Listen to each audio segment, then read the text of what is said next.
Selamat pagi, shalom semuanya. Shalom. Kita berjumpa lagi di dalam ibadah online Sekolah Minggu Elim. Sebelum kita mulai, rasa ajak kita semua untuk lipat tangan, tutup mata, kita berdoa. Bapak kami yang di surga, Bapak yang baik, Bapak yang mengasihi kami. Tuhan, kami bersyukur di pagi yang indah ini kami diberikan kesempatan untuk boleh mengikuti ibadah. Kiranya Tuhan yang tolong setiap kami, berikan kami ketenangan, berikan kami hati untuk mau mengikuti ibadah ini Tuhan. Yang menyerahkan ibadah sekolah minggu kami hanya ke dalam tangan-Mu, hanya di dalam nama Tuhan Yesus kami telah berdoa dan mengucap syukur. Amin.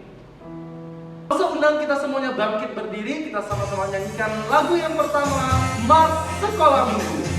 Kita nyanyikan dalam bahasa Mandarin terlebih dahulu. 除了学校，除了学校，是我们儿童大家庭，期待天父同胞相亲，快乐欢喜的新生命，学习圣经，赞美不停，儿童爱主教会复兴，我主命令，乐意主行，一生一生荣耀主名。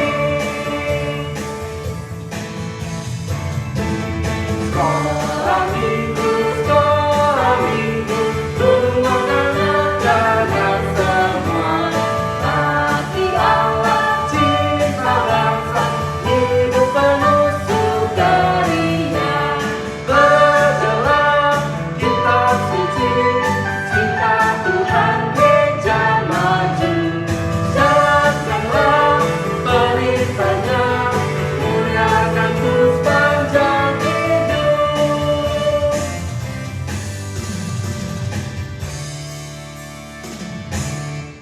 Mari dengan semangat kita memuji Tuhan kita mau angkat pujian Allah itu baik. Allah itu baik, sungguh baik bagiku. Ditunjukkannya kasih setianya.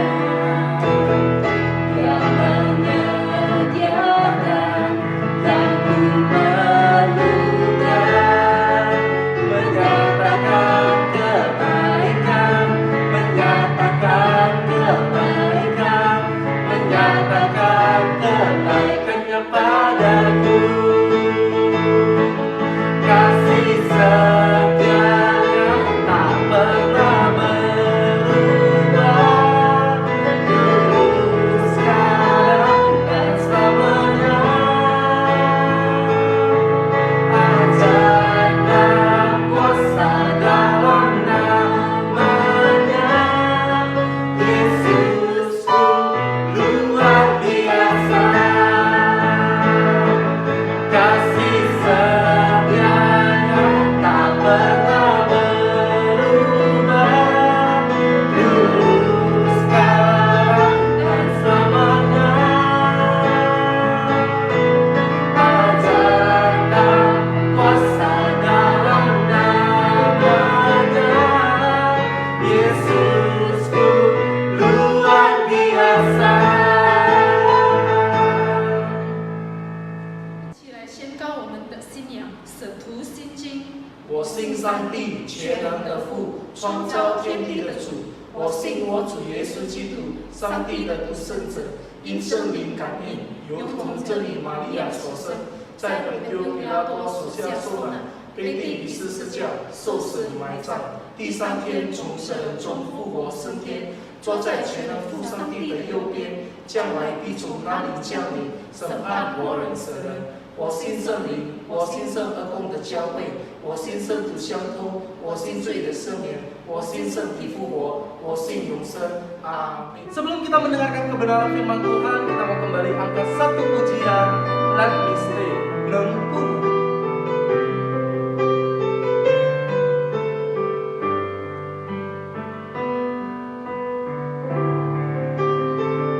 我属于你，你是我永远的部分。接下来也在你殿中献上敬拜，定睛在你的荣美。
Shalom adik-adik. Sebelum kita mendengar firman Tuhan, seperti biasa kita berdoa ya. Mari ambil sikap yang benar dalam berdoa. Tuhan Yesus, terima kasih.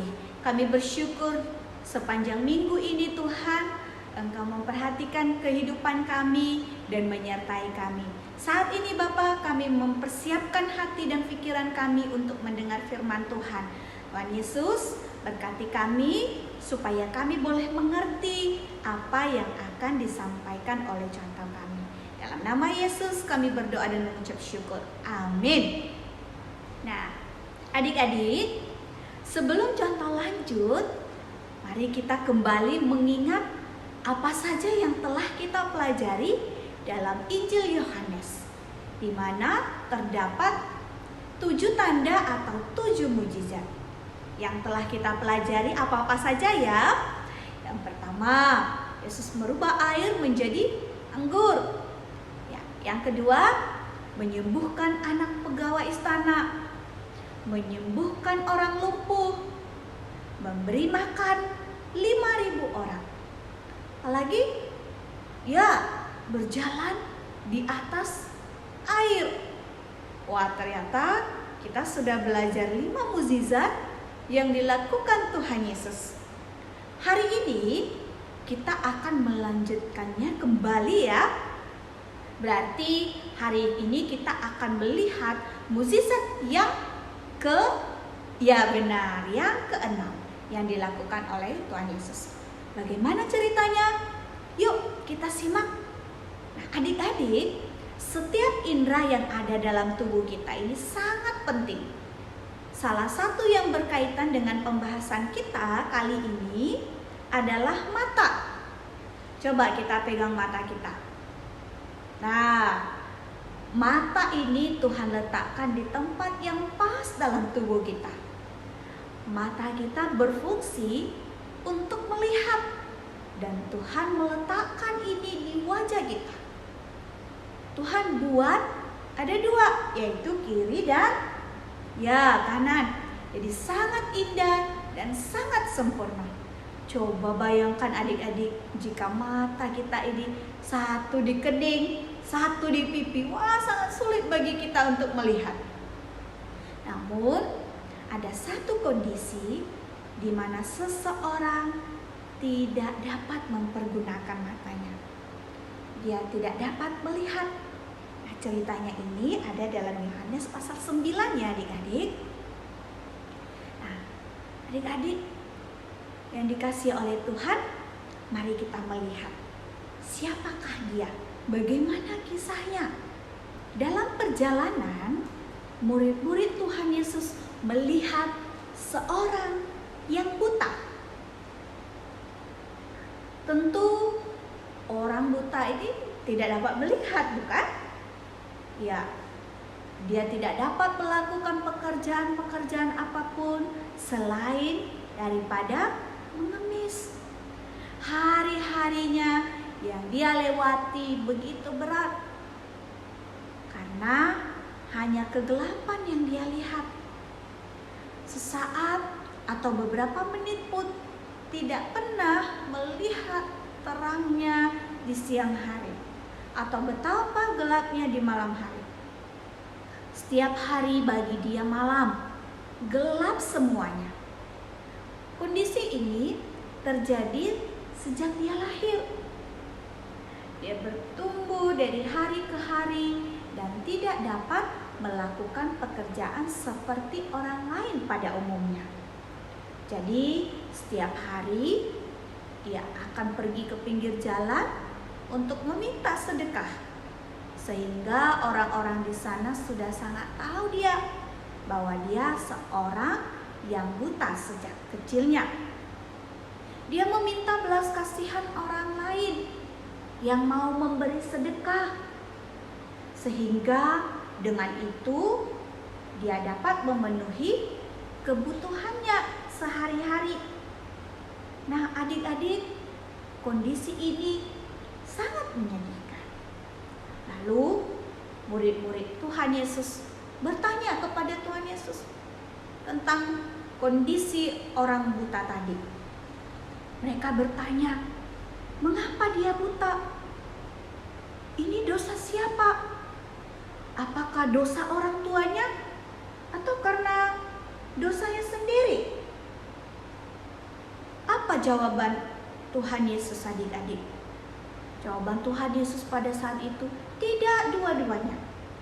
Artinya pria ini buta bukan karena dosanya dan bukan juga karena dosa orang tuanya. Pikiran murid-murid pada saat itu, mereka berpikir bahwa pria ini buta karena satu hal, yaitu pasti karena dosa. Dosa-dosanya atau dosa-dosa orang tuanya. Tetapi Yesus dengan tegas berkata, bukan karena dosanya dan bukan juga karena dosa orang tuanya. Jadi bukan karena dosa, tetapi karena pekerjaan Allah harus dinyatakan di dalam dia. Artinya bagaimana contoh? Ya, artinya begini, pekerjaan Allah harus dinyatakan di dalam diri orang buta ini. Melalui orang buta ini, orang lain dapat melihat kuasa Allah. Kuasa Allah yang besar yang dapat melakukan apapun. Tuhan Yesus lalu mendekati pria buta ini. Tuhan Yesus melakukan sesuatu untuk orang buta ini. Sementara orang buta ini adik-adik tidak mengenal Tuhan Yesus. Dia hanya dapat mendengar tentang Tuhan Yesus karena dia buta. Tetapi dia percaya dengan perkataan Tuhan Yesus. Pria ini pun akhirnya pergi ke satu kolam, yaitu kolam Siloam, dan membasuh mukanya sesuai dengan yang diperintahkan oleh Tuhan Yesus.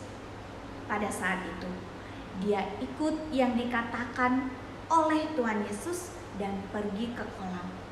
Lalu dengan dituntun dengan orang lain, sesuatu hal yang tidak pernah dipikirkannya. Keinginannya selama ini pelan-pelan dia membuka matanya, dan sedikit demi sedikit dia dapat melihat terang. Dia dapat melihat Tuhan Yesus yang tepat berada di depannya. Dan selanjutnya dengan hati yang berdebar-debar dan dengan bersukacita dia membuka lebar matanya. Dan apa yang terjadi adik-adik? Dia yang tadi buta menjadi melihat dengan jelas seperti orang lain. Tapi ada satu hal yang masih membuat dia penasaran, yaitu dia disembuhkan oleh Tuhan Yesus, tetapi dia tidak tahu Tuhan Yesus orangnya seperti apa. Tetapi yang jelas dia begitu bahagia karena bisa melihat. Nah, adik-adik yang dikasihi oleh Tuhan, dari cerita ini kita bisa melihat bagaimana kondisi orang buta, dan kita juga melihat bagaimana kesedihannya karena dia buta sejak lahirnya. Tetapi pada waktu itu, sekalipun dia sedih dan tidak ada pengobatan waktu itu, dan pada saat itu ketika bertemu dengan Tuhan Yesus, akhirnya dia bisa melihat. Sekalipun tidak ada yang dapat dia lakukan, tidak ada yang dapat dilakukan oleh orang tuanya, tetapi Tuhan Yesus mampu melakukannya. Adik-adik yang dikasihi oleh Tuhan, Tuhan Yesus menunjukkan kasih-Nya kepada orang buta ini. Saat orang lain hanya membicarakan tentang dosa, tentang siapa yang berdosa, tapi pada saat itu Yesus tidak demikian. Yesus mampu menolong kita dalam kondisi tersulit. Yesus ingin orang buta ini percaya kepadanya, yang memberikan pertolongan dan kasih yang besar kepadanya. Adik-adik, bukan hanya kepada orang buta ini, Yesus juga mampu menolong adik-adik dalam kondisi apapun. Orang lain mungkin tidak dapat menolong kamu. Orang lain mungkin tidak dapat berbuat apa-apa. Tetapi Tuhan Yesus mampu melakukannya. Adik-adik yang dikasihi oleh Tuhan, Tuhan Yesus begitu memperdulikan dan memperhatikan kita. Nah, pada saat ini mari kita datang di hadapan Tuhan. Kita menghafal satu ayat hafalan yang akan mengingatkan kita betapa Yesus peduli dan perhatian kepada kita. Yohanes pasal 9 ayat 38 katanya, "Aku percaya Tuhan," lalu ia sujud menyembahnya. Sekali lagi ya, Yohanes 9 ayat 38 katanya, "Aku percaya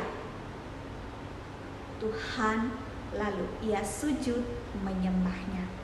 Orang buta ini bertemu kembali kepada Yesus dan berkata bahwa dia percaya kepada Tuhan Yesus dan sujud menyembah Tuhan Yesus. Nah, demikian cerita kita hari ini.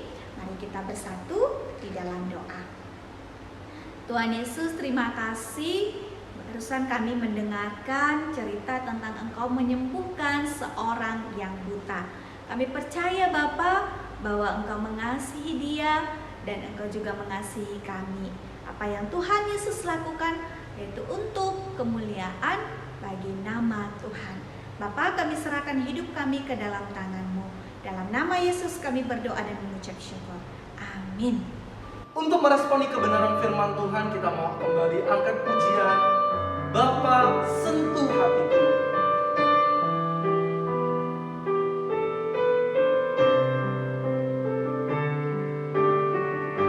Betapa aku mencintai, betapa aku mencintai segala yang telah terjadi. Tak pernah sendiri jalani hidup ini, selalu menyertai. Betapa aku menyadari, betapa aku menyadari di dalam hidupku ini Kau selalu memberi rancangan terbaik oleh karena kasih.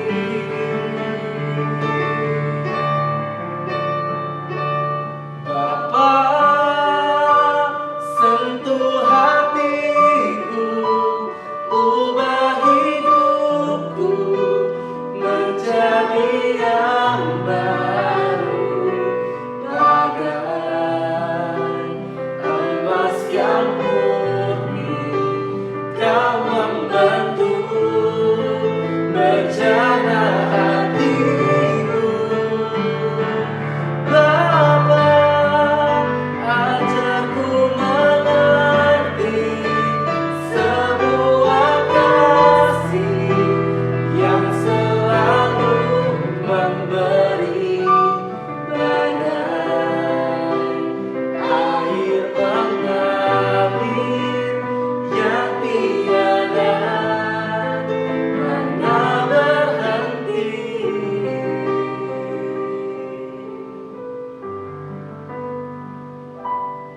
主祷文，我们在天上的父，愿人都尊你的名为圣，愿你的国降临，愿你的旨意行在地上，如同行在天上。我们日用的时，今日赐给我们，免我们的债，如同我们免了人的债，不叫我们一切试探，救我们脱离凶恶。因为国度、权柄、荣耀，全是你的，直到永远。